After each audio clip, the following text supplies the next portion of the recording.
एक त्रिभुज A B C दिया हुआ है, ठीक है, और एक दूसरा त्रिभुज क्या है डी ई सी। दो ट्रायंगल यहाँ पर आपको दिख रहा होगा। यहाँ पर दिया हुआ एंगल 30 डिग्री, यहाँ पर 34 और ये है 45। आपको वैल्यू निकालना है इस x का, अर्थात एंगल ए ई डी, इस कोण का वैल्यू निकालना है, ठीक है। तो सबसे पहले ध्यान दो, त्रिभुज ए बी सी में, ट्रायंगल ए बी सी में ये कितना है 30 और ये 34, ठीक है, और तीनों कोण मिलाकर कितना होना चाहिए 180 होना चाहिए। ये है 30, ये हो गया 34, तो ये कोण सबसे पहले हम निकालेंगे। कौन सा कोण? ये कोण। कैसे निकलेगा? 180 में इन दोनों को जोड़ करके घटा देंगे, ठीक है, यानी 180 में माइनस करेंगे कितना 30 और 34 अर्थात 64।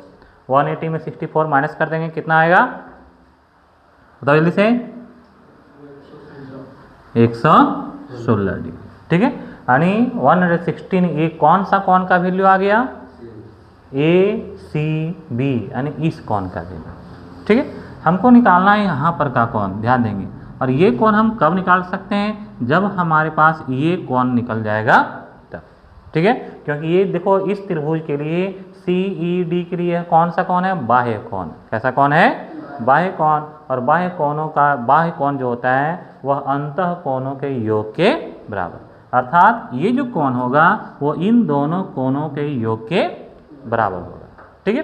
तो ये कोण निकल गया 116 डिग्री, तो बताओ फिर ये कितना होगा 64, ये कितना हो गया 64 डिग्री हो गया, ठीक है।